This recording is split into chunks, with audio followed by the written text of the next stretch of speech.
En début d'après-midi, quand je les avais appelés pour les encourager, j'ai trouvé des jeunes responsables, conscients des enjeux, et qui m'ont promis d'être sur le terrain en souci du Mali, du port du Mali, sur les chantiers de l'honneur. Et au firmament de cette compétition africaine, ils ont réussi. C'est eux que l'on doit féliciter. Et c'est l'occasion pour dire que nous avons tous devoir et mission à faire en sorte que notre football, désormais, sorte des limbes, des querelles intestines qui ne sont pas porteuses et qui ne nous valent rien du tout. Et personne au-dessus de ces jeunes-là et de leur avenir. Et personne n'a le droit, par un biais ou un autre, d'entraver le parcours heureux de ces jeunes gens-là. En tout cas, je ne le permettrai pas.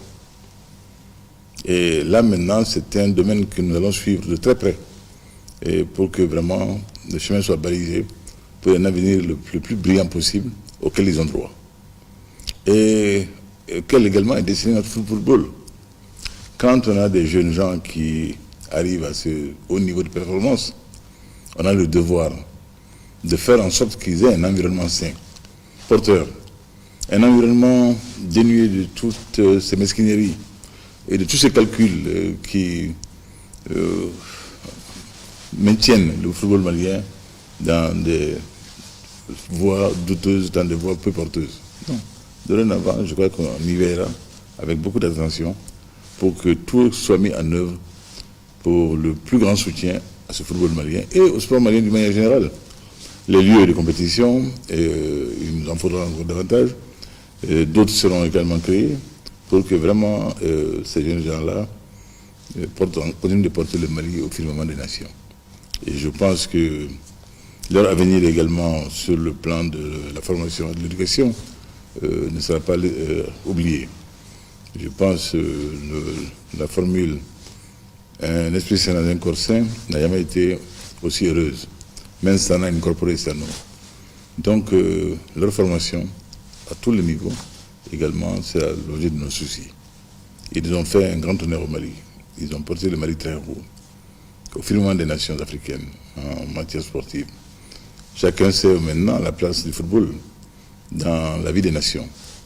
Gianni Infantino est venu à Addis Abeba et nous a dit cela, de la plus belle des façons.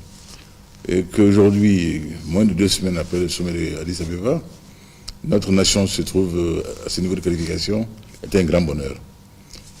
Aujourd'hui, le fanion des équipes de football a remplacé le drapeau sur le champ de bataille.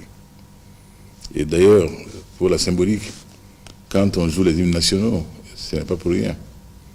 Et je suis très heureux de voir que nos jeunes gens ont réagi à cela, la main sur le cœur. L'hymne national, c'est le Mali. Et chacun de nous devrait avoir cela. Quand l'hymne se joue, voilà. Et ils l'ont fait, de la plus belle des façons également. Et ils ne l'ont pas fait pour le décorum, ils l'ont prouvé sur le terrain. Parce qu'ils ont honoré le Mali, les couleurs du Mali. C'est cela, être malien. Avoir le Mali au cœur, avoir le Mali dans la tête, avoir le Mali à tout instant de sa vie. Et pour le meilleur. Et c'était le cas aujourd'hui.